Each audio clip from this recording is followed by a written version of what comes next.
Querido Senhor, maravilhoso Deus,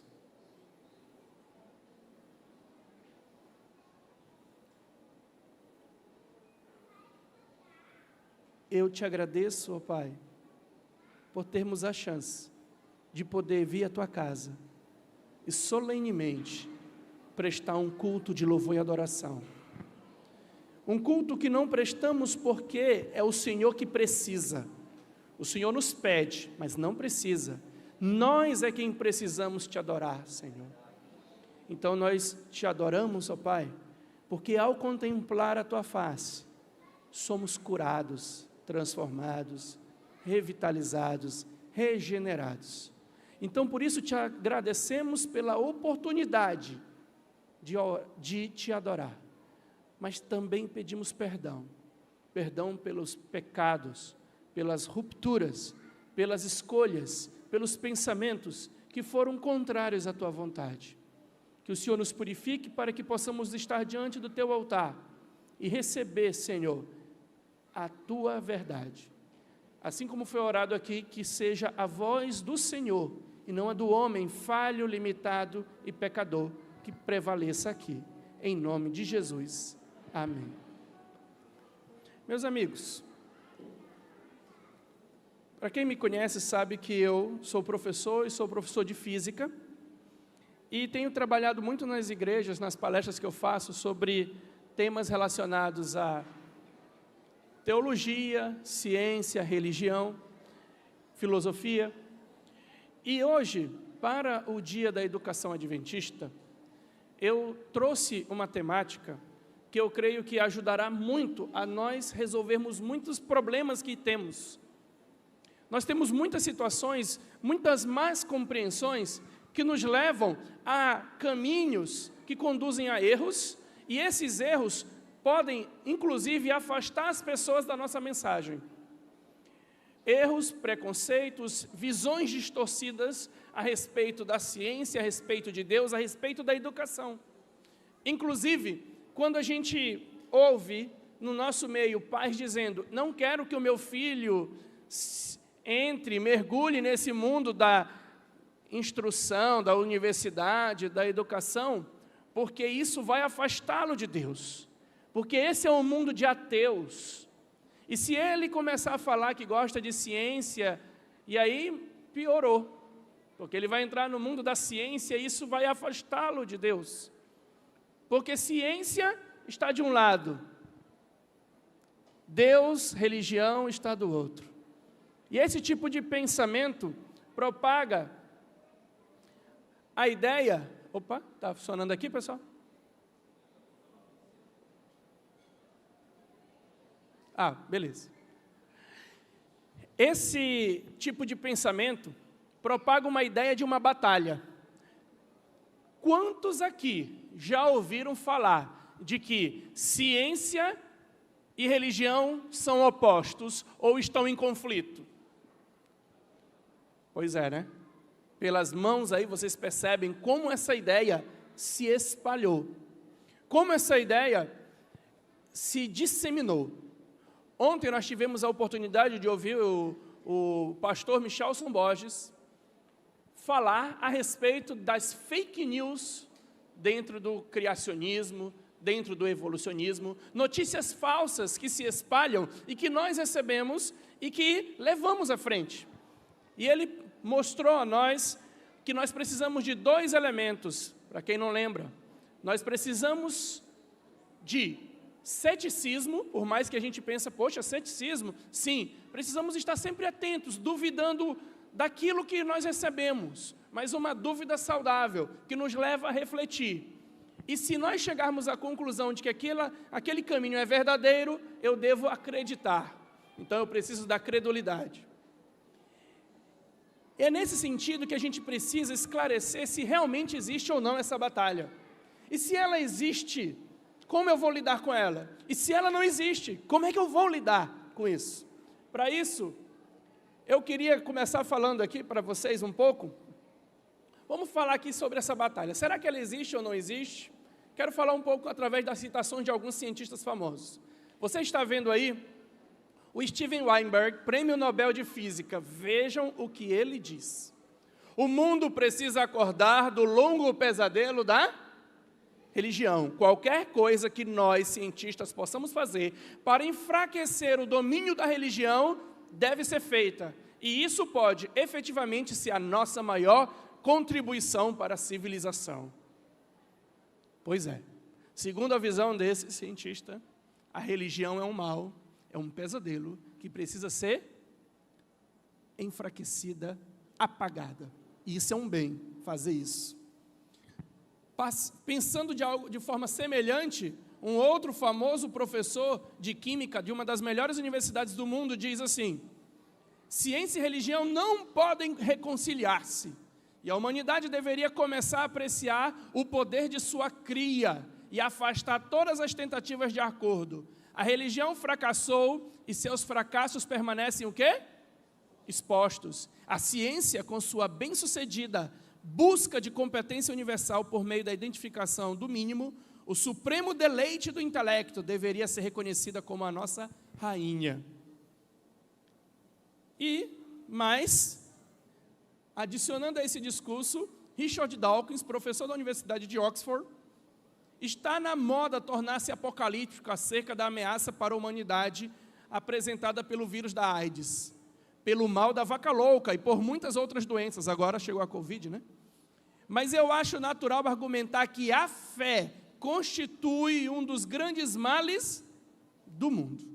A fé, sendo uma crença que não se baseia em evidências, é o principal vício de qualquer religião.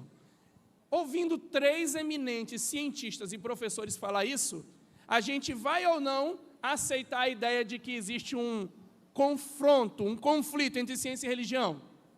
Sim, concordo. O que esses 3 eminentes cientistas vão dizer vai fortalecer a ideia de que existe um conflito, de que caminhar com ciência e com a religião é impossível haver essa reconciliação, inclusive que a religião é um mal que precisa ser extirpado. Porém,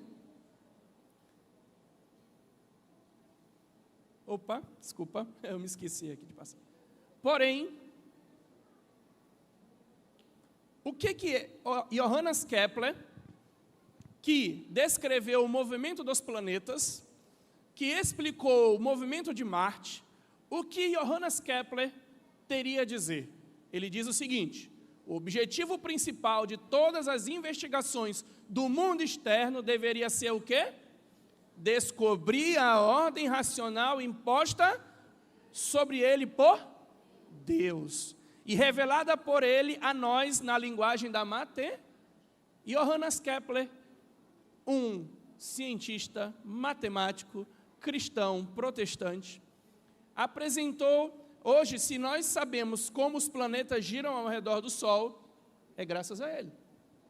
Mas não vamos deixá-lo sozinho, porque alguém pode dizer: ah não, isso é lá há muitos anos atrás. Deixa eu apresentar agora Sir John Holton, professor de Química da mesma Universidade de Dawkins, da mesma universidade de 2 daqueles professores que falaram ainda agora. E olha o que ele tem a dizer: nossa ciência é a ciência de Deus. Ele é responsável por toda a história científica. A notável ordem, consistência e confiabilidade, a fascinante complexidade presentes na descrição científica do universo refletem o que, pessoal? A ordem, consistência, confiabilidade e complexidade da atividade de Deus. E Michel Faraday, considerado por muitos o maior experimental da ciência, da física, um homem que, apesar de não ser muito bom em matemática, mas a capacidade experimental dele era tão profunda que ele conseguiu descobrir as leis dos campos elétricos, magnéticos. E quando o Faraday estava no seu leito de morte, alguém que estava acompanhando conversou com ele e perguntou: Sir Mitchell, que especulações você tem agora? Perguntou para ele quando ele estava já no seu leito de morte: que especulações você tem agora? Ele disse assim: especulações, amigo? Não tenho nenhuma. Tenho sim certezas. Sou grato a Deus porque agora... Opa, desculpa, falhei com vocês de novo.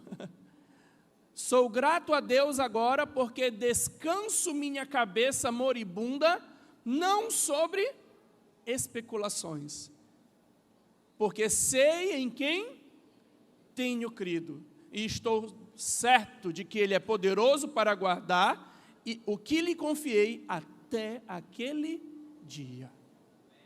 Amém. Bom, vocês perceberam que eu propositalmente coloquei 3 pessoas que têm um pensamento que defendem que a religião é o mal, que a ciência, que a educação vai contra a religião. Quando eu falo ciência, pessoal, não é só ciência de cientistas, é toda a educação. Para essas pessoas, se educar, se instruir, vai contrário ao pensamento religioso. Então, para eles, uma ideia de educação adventista ou educação cristã adventista é um contrassenso, porque pregaria a ideia de que um cristão pode ser uma pessoa instruída, educada, e para eles não acreditam. Mas eu também coloquei 3 outros famosos, respeitados cientistas que defendem exatamente o oposto. Quem tem razão? Existe conflito ou não existe conflito? Posso crer em Deus e na ciência?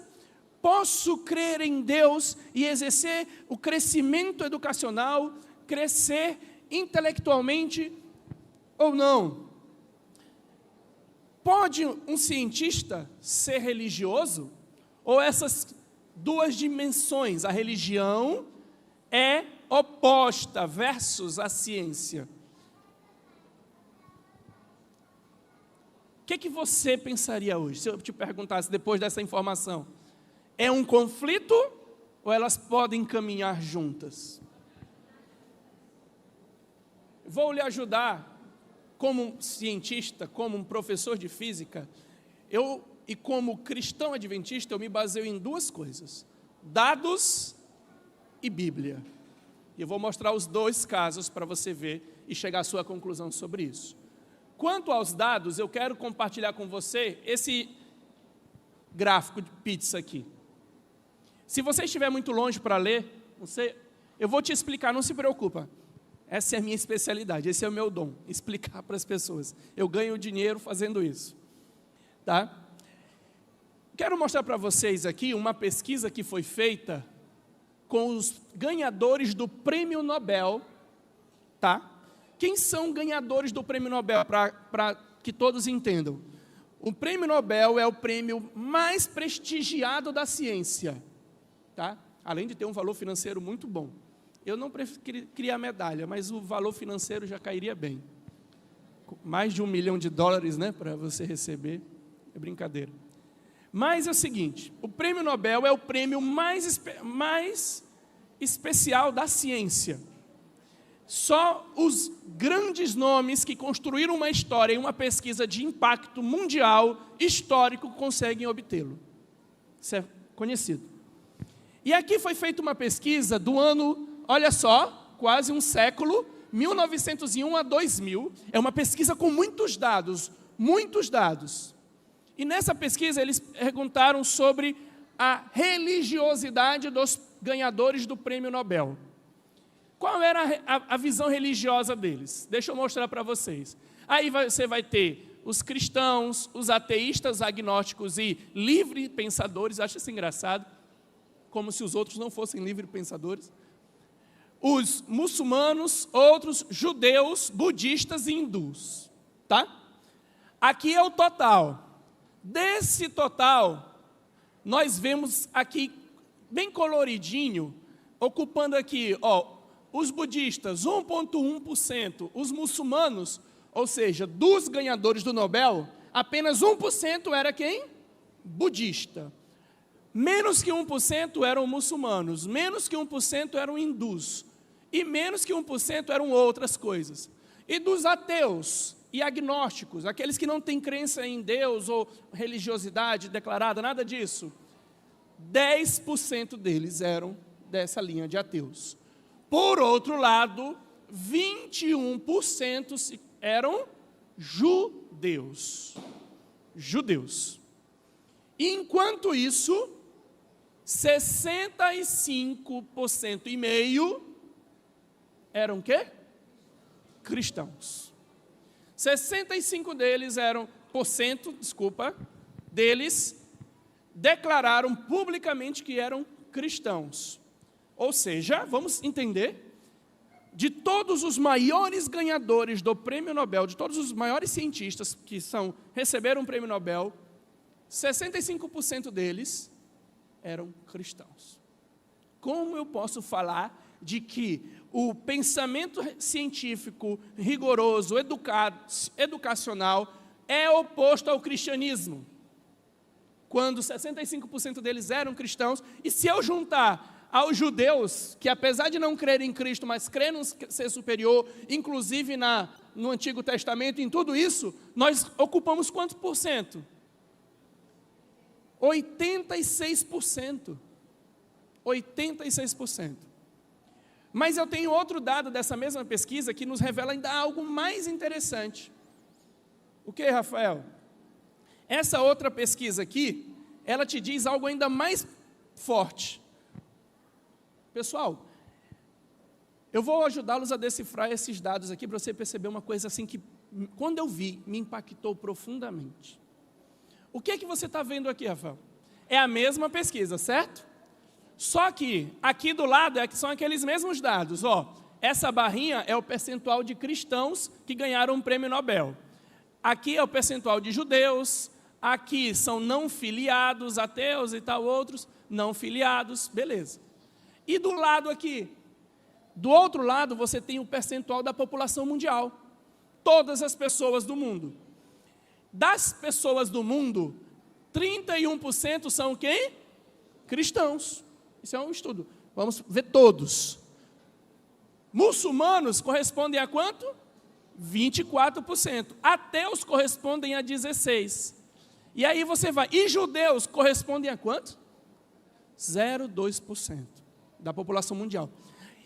Significa que, prestem atenção, que curioso, desses 0,2%, 21% se tornam cientistas.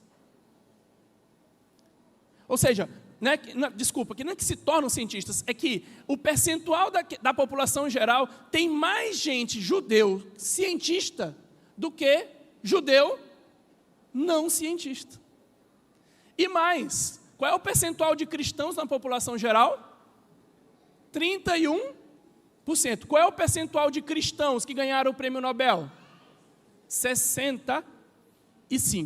Significa que tem mais gente cristã ganhando um Prêmio Nobel do que gente cristã no mundo todo.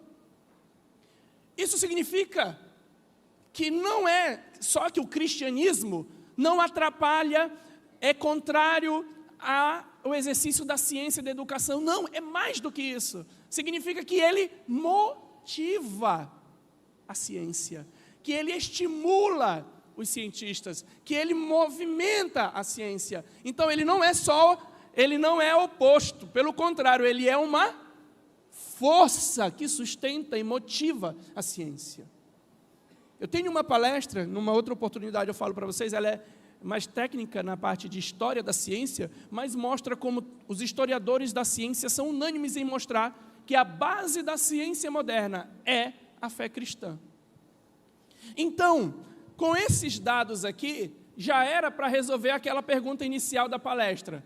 Existe conflito entre ciência e religião? Não.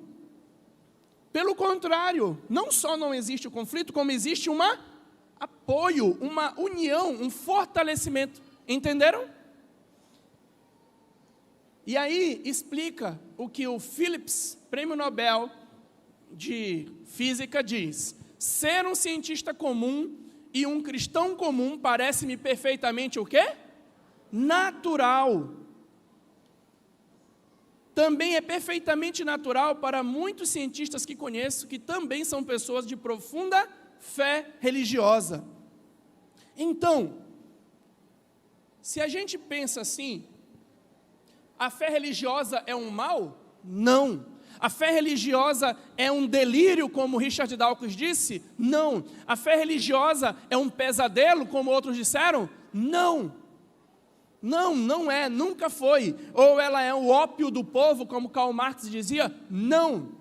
A fé religiosa correta, bem exercida, é a força da motivação que a humanidade sempre teve para avançar, seja na ciência, na educação e no progresso. Mas por que então vêm esses conflitos? Por que propaga-se esse preconceito, Rafael, com essa questão? Por duas razões que eu vou mostrar para vocês. Essa má compreensão, ela se sustenta, essa ideia de conflito se sustenta porque nós compreendemos erradamente dois aspectos importantes. E eu vou falar para vocês sobre os dois. Primeiro, sobre a natureza de Deus. Muitos de nós, adventistas de 20, 30 anos, temos uma compreensão errada sobre a natureza de Deus. Tratamos Deus de uma maneira que não é o que é apresentado na sua palavra, e por causa disso começamos a achar que tem conflitos com outras visões de mundo, e não tem. E outros não entendem nem como é a explicação científica. Quando se fala em ciência, eles não entendem isso. E por isso, não sabem a natureza da ciência, então, da explicação científica, acaba entendendo errado. Vamos falar sobre a natureza de Deus. A natureza de Deus é algo que a gente precisa pensar sobre ela. E tem muita reflexão a fazer sobre a natureza de Deus, mas eu coloquei algumas em especial. E a primeira delas é um mito. E eu coloquei Deus com D minúsculo, porque esse aí não é o nosso Deus. O nosso Deus não é um Deus das lacunas. Deixa eu dizer o que é um Deus da lacuna. Eu não entendo como isso acontece. Logo, Deus é a explicação. Eu não sei como foi isso. A resposta, então, é Deus. Eu não sei como a natureza funciona. A resposta é Deus. Eu não sei por que isso. A resposta é Deus. Observem que Deus não é explicação. Deus é um tapa-buracos para aquilo que eu não entendo. Perceberam? É um tapa-buracos. Mas esse não é o Deus bíblico. Porque o Deus bíblico vai lá em Gênesis 1, diz assim: no princípio, Deus criou os céus e a terra. Deus não é um tapa-buracos. Deus é a resposta para a criação. Então Deus não é, Ele não é o Deus que Ele existe para tapar a nossa ausência de resposta. Deus é a resposta. É Deus que explica por que eu e você existimos. Deus explica por que nós pensamos. Deus explica por que a ciência existe. Deus explica toda essa realidade. Então Deus é a resposta, Ele não é a ausência da resposta. Outro ponto importante que a gente precisa entender sobre a natureza de Deus. Deus é um ser inteligente, irracional. E um dos textos preferidos meus da Bíblia é esse aí, Isaías 1,18. E nessa versão eu acho mais legal ainda. Venham e vamos refletir juntos, diz o Senhor. Deus está falando para o profeta e para mim e para você, que ele é um ser inteligente e que gosta de refletir, de conversar, de pensar. Deus não é um Deus irracional. Deus é alguém que age por pensamento, por reflexão, e Ele quer conversar com você assim. Isso tem profundas implicações quando a gente entra naquelas portas do templo. Em muitas igrejas por aí, a visão é a seguinte: quando você entra, você vai buscar perder a consciência, entrar num êxtase, cantar a ponto de você nem mais saber, ter consciência onde você está. Bota uma música, uma pancada que você nem consegue entender do que se estão falando, para você sentir, porque a ordem espiritualista hoje é sentir, sem pensar. Mas o Deus bíblico me convida para quê? Para pensar, para ouvir uma música, refletir sobre ela, para eu abrir a sua palavra, refletir sobre ela, para eu orar. Por que Jesus diz assim, não orem com vãs repetições. Porque vãs repetições não é um exercício inteligente. Não é de alguém inteligente. Não é uma conversa inteligente. A oração bíblica é aquela conversa, coisa linda. Não é recomendado que você faça repetições várias vezes de umas frases. Não, você faz o seguinte: conversa com Deus. Venha e vamos refletir juntos, tá? Outro ponto sobre a natureza de Deus. Olha que lindo esse texto. O Senhor Deus formou da terra todos os animais selvagens e todas as aves do céu. Ele trouxe-os ao homem para ver como o homem o quê? E o homem escolheu um nome para cada um deles. Olha só. Você já refletiu sobre essa cena? O Criador do universo, que estava organizando o bercinho ali para o ser humano, o planeta Terra, com todo o seu poder, sua majestade, chama Adão e diz: está aqui os animais, dá nome para eles. E Adão fez o primeiro estudo de taxonomia, foi analisando as características e dando nome. Isso é um Deus que respeita a nossa forma de pensar, respeita o teu exercício do pensamento. Por isso que às vezes Deus chamou a Abraão e explicou as coisas, a Moisés e explicou. Deus tinha que explicar alguma coisa? O Criador do universo tem que explicar alguma coisa? Ele não tem que explicar nada. Eu tive uma conversa muito gostosa com meu filho ontem à tarde, fomos ao supermercado. Aí eu expliquei para ele: filho, faz isso. Eu não lembro exatamente o que eu disse. Aí ele: mas por que eu tenho que fazer? Porque eu estou mandando. Mas por quê? Porque eu tenho autoridade pela posição que eu ocupo, de ser o seu pai. Eu não preciso explicar. A minha posição já dá autoridade para você me obedecer. Eu não tenho que te convencer disso. Mas às vezes eu te explico para te ajudar a entender. Mas mesmo que eu não te explique, você tem que me obedecer pela posição que eu ocupo, de ser o seu pai, de te sustentar e ter trazido a vida. Por que eu falei isso para ele? Aí logo depois eu dei outra lição, eu disse: Deus faz o mesmo conosco. Tem horas que Deus explica. Ele explica às vezes a Abraão, a Moisés, a outros. E tem horas que Ele não explica. Porque Ele é o Criador. Ele possui essa autoridade por Ele ser o Criador. Mas ao mesmo tempo que Ele é o Criador, Ele tem um profundo respeito por nossa racionalidade, nossa individualidade. Ele pergunta: dá nome, Adão, aos animais. Esse é o nosso Deus. Mas tem um outro problema que nós, sobre um outro equívoco que gera problemas para nós, que tem a ver com a ciência. Muitos pensam que a ciência, ou o que vem da ciência, é algo absurdamente inquestionável. Mas são dois extremos. Tem uns que falou que a ciência disse, então é verdade. E tem o outro extremo, não acredita na ciência, porque a ciência falha. Por favor, né? A expectativa de vida, há 2, 3 séculos atrás, eu tenho meu amigo aqui, o Wellington, médico, a Manu, estudam isso. A expectativa de vida há 3 séculos atrás era bem diferente dessa, né? Eu lembro dos Flintstones, naquele desenho antigo, que ele disse: meu pai morreu velho, com 35 anos. Mas no passado era assim. Morrer com 50 anos, olha, era uma vitória. Por quê? Cólera, higiene. Quantas mulheres, eu fico me imaginando, quando a gente vê aqueles filmes medievais, os homens sujos chegando em casa e tendo relações sexuais com suas mulheres, quantas tiveram câncer de colo do útero e morreram?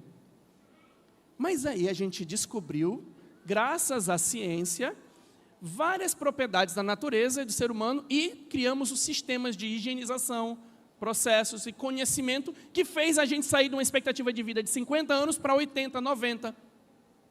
Como é que eu posso dizer que a ciência não tem grau de confiabilidade?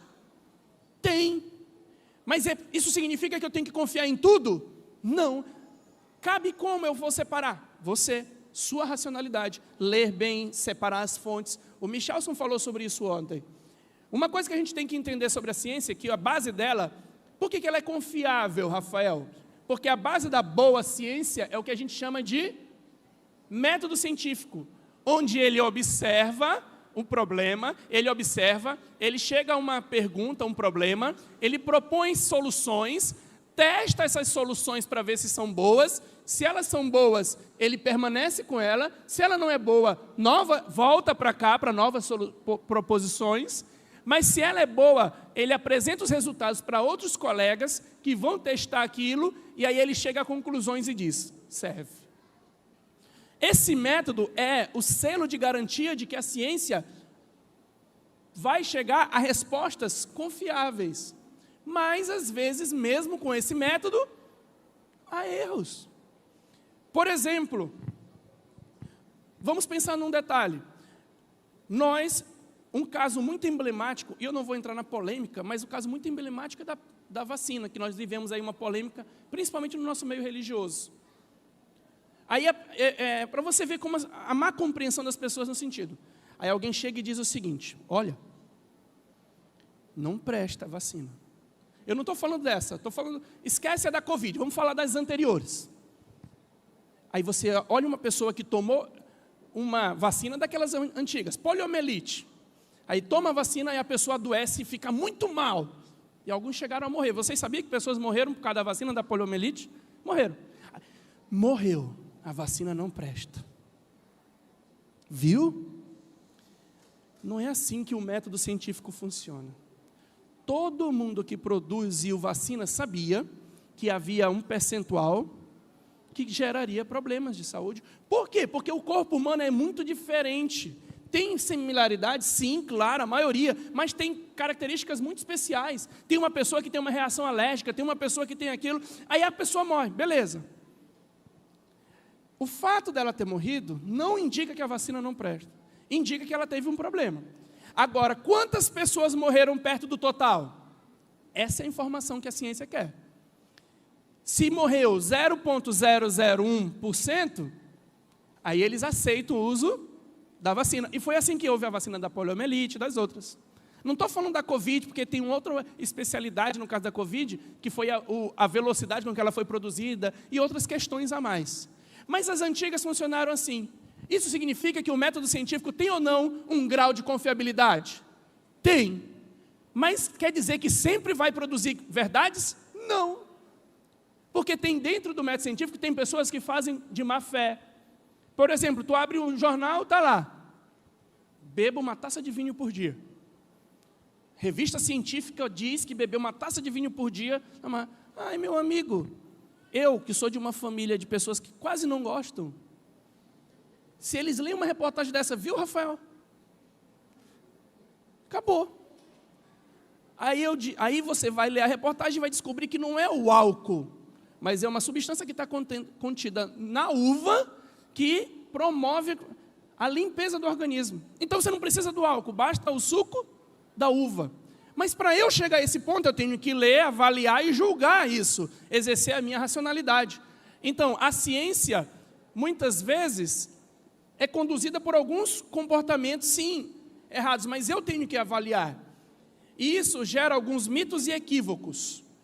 Eu quero falar agora sobre alguns outros conceitos equivocados que nós temos já da nossa fé. E não é só o cientista que tem essa visão equivocada, os religiosos têm. Vocês já pensaram sobre esse conceito? Fé.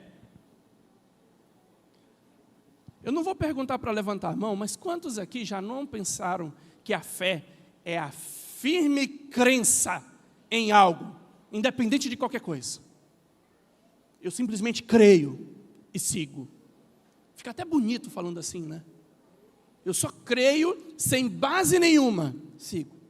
Fé não precisa de base para crer? Aí eu já travei esse debate com irmãos da igreja. Eu digo, não, tem que crer somente... Eu digo, tá, só menina, tu era católico, não era? Sim. Como foi que tu te converteu ao adventismo? Ah, eu estudei a Bíblia com um irmão, me mostrou estudando a Bíblia, e aí você tomou a decisão de crer no adventismo. Sim, mas tu creu por causa de quem?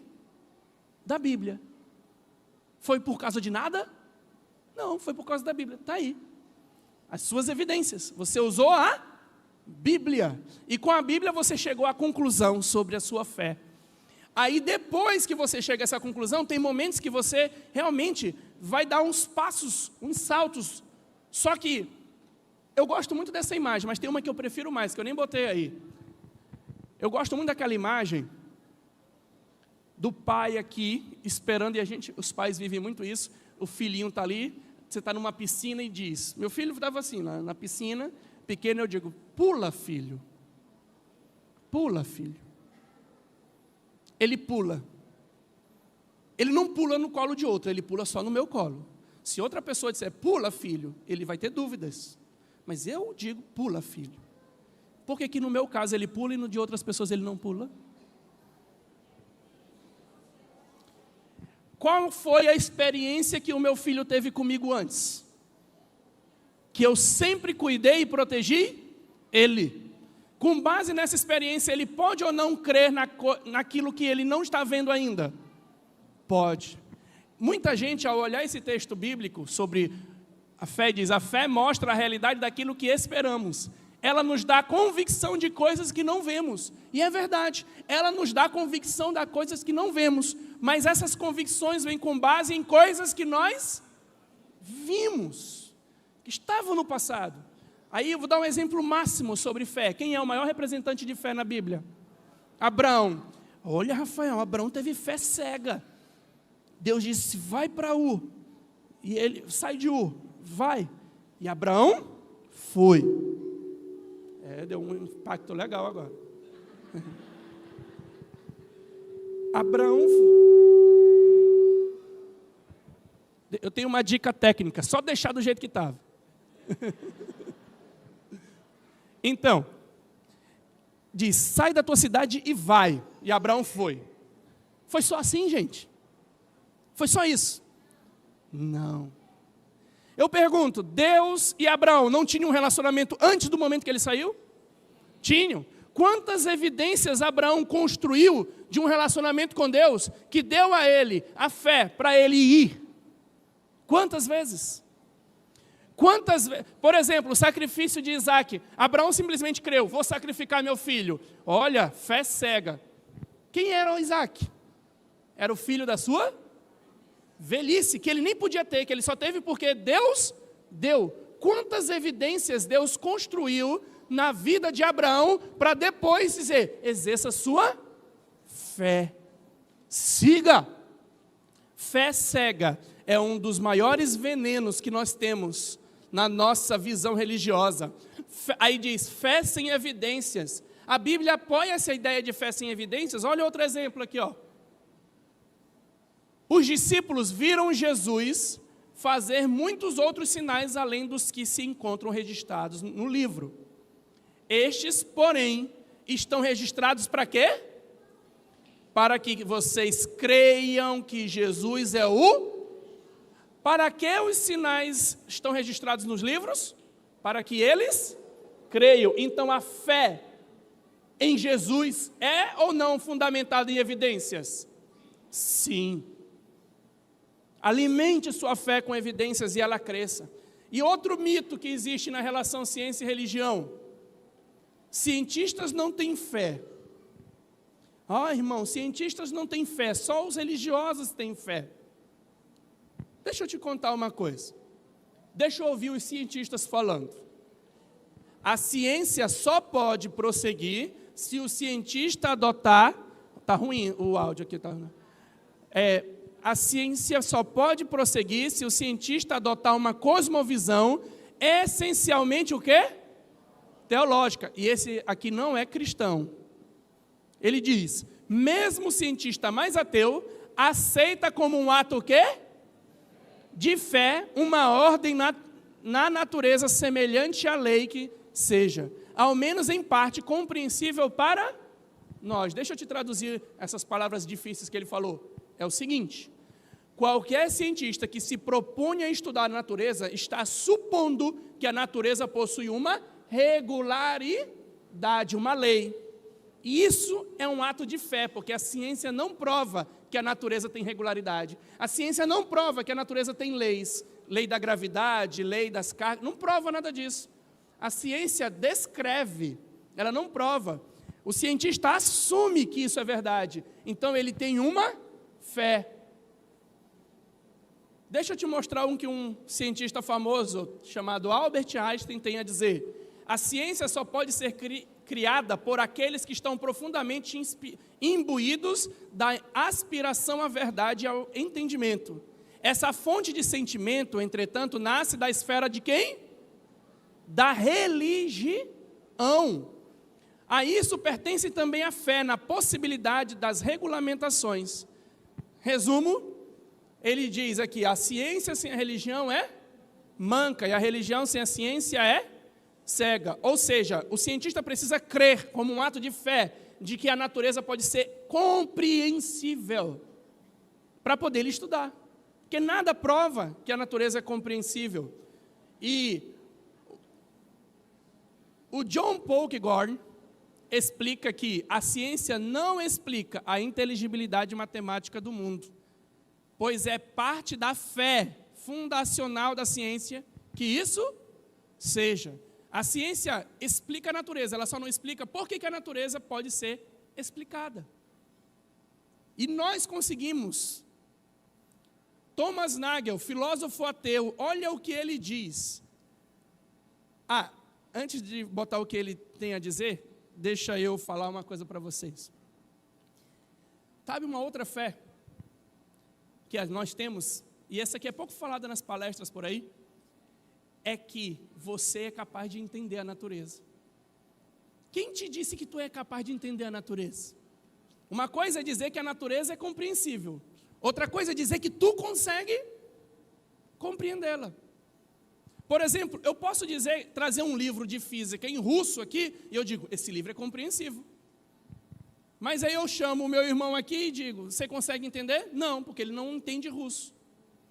Então são duas coisas separadas, o livro ser compreendível e a pessoa ser capaz. A primeira fé que eu falei é que o cientista acredita que a natureza é compreensível. Mas o segundo ato de fé é o cientista acreditar que nós somos capazes de entendê-la. E olha o que um filósofo ateu, ele observa isso e diz o seguinte, se for a teoria da evolução válida, não tem por que achar que nós somos capazes de entender. Por que, Rafael? Olha que interessante. Mas, se o mental não é em si somente físico, isso não pode ser completamente explicado pela ciência física. O naturalismo evolucionista implica que não deveríamos levar a sério nenhuma de nossas convicções, incluindo o retrato científico mundial do qual depende o próprio naturalismo. Deixa eu te explicar. O que é que o cientista usa para chegar às suas conclusões? Observação. Mas antes da observação, mais primário, o cérebro. Não é o cérebro que ele usa? Mas o que é que a teoria da evolução diz que é o seu cérebro? É só um montoado de células com sinapses que aconteceram por acaso, não é isso? Que confiança tu vai ter nisso? Nesse cérebro que veio por acaso, que evoluiu. Ele é digno de confiança? Não, ele é só um amontoado de células. Não é confiável, o teu cérebro não é confiável. Por quê? Se a evolução está correta, você é só um monte de células. Agora, se a fé cristã está correta, o teu cérebro é a imagem e semelhança de quem? De um Criador. E não só de um Criador. O Deus que criou a natureza, criou também quem? Você. E criou você com a imagem e semelhança dele. Por isso que você consegue entender quem? A natureza. Essa explicação tão bem arranjada, organizada, você não encontra em livro de ciência nenhum. Só num livro preto famoso. Por isso que esse cientista, que eu vou fechar a minha mensagem hoje com ele, diz: é evidente que rejeito o ateísmo, porque acredito que o cristianismo é verdadeiro. Contudo, também o rejeito por ser quem? Cientista. Como eu poderia ficar impressionado com uma visão de mundo que enfraquece a própria o quê? Racionalidade necessária para fazer a própria ciência. A ciência e Deus são altamente compatíveis. É a ciência e o ateísmo que não são. Meus amigos, não se deixe levar por pensamentos que te façam crer que pensar, desenvolver a educação, avançar na carreira, ter um sistema educacional, se tornar um cientista, vai entrar em conflito com a tua fé. Não. A ciência errada, mal compreendida, pode entrar em conflito. A ciência errada. Assim como o estudo errado desse livro pode te levar também. Ontem o Michelson Borges falou aqui sobre uma teoria que se espalhou muito. E o Michelson, como é uma pessoa bem mais gentil, paciente e educada do que eu, ele teve paciência para explicar. Eu não tenho.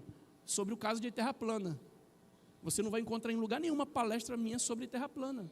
Porque eu digo, eu não tenho como gastar o meu tempo para explicar uma coisa como essa. Mas o Michelson explicou com vários vídeos. Mas de onde vem a ideia errada de terra plana? Duas compreensões erradas. Da ciência e também da compreensão do texto bíblico. Você entende o texto bíblico errado, aí você começa a julgar que o que a ciência produz também é errado. Cuidado! Tem um exemplo muito famoso na história da ciência e da Bíblia. Vocês sabiam que Lutero e Calvino acreditavam que a Terra era fixa? Ela estava apoiada em alguma coisa e não se movia? Para eles a Terra não se movia. Hoje nós entendemos que a Terra se move ao redor de quem? Do Sol. E detalhe, se você for na Bíblia, tem um texto bíblico que dá essa ideia. Só que eles entenderam isso e disseram, não, está certo, é só isso. Então a Terra é fixa. Má compreensão da Bíblia leva a má compreensão da ciência. E má compreensão da ciência também leva a má compreensão da Bíblia. Eu tenho que entender os dois bem feitos e não julgar. Meus amigos, meu desejo após essa fala com vocês, essa conversa, é que nós não assimilemos ou propaguemos ideias que gerem esse conflito, essa ideia de conflito. Esse conflito entre ciência e religião eu chamo de a maior fake news da história. Porque, inclusive, é fake news. Tem um livro, 2 livros que foram publicados, e desse livro para frente, começou-se a achar que tinha conflito entre ciência e religião. Antes disso, não tinha. Então, é uma fake news, foi produzida. Não caia nisso. Agora, eu faço das palavras que eu ouvi ontem, a mesma para vocês, o conselho. Se você, jovem, que está querendo entrar na universidade, criar sua carreira, ou pai que está estudando esse assunto, se você vai enfrentar esse desafio, arme-se, se prepare. E na ordem que eu vou dizer de prioridade, primeiro, comunhão com Deus, oração, estudo da Bíblia, joelho no chão, comunhão, começa por aí, nada é mais importante que isso. Segundo, estudo da Bíblia e também daqueles que estudaram a Bíblia, que você conhece. Cadê os livros do Michelson? Cadê o livro de outros autores? Leia sobre isso. Aprenda, se fortaleça na sua fé, compreendendo, lendo os assuntos. Quando chegar lá, você vai descobrir uma coisa que eu descobri. Que aquilo que eles falam lá nas universidades, nas escolas, que parece contra a tua fé, são só pessoas enganadas, que estão repetindo argumentos que já foram superados há muitos anos. E você só não sabia porque nunca tinha lido sobre isso. Então se prepare. É uma batalha? É. Pessoas vão atacá-lo? Vão. Mas você tem como estar preparado. Deus não deixa ninguém desamparado nas suas batalhas. Esse é o meu desejo.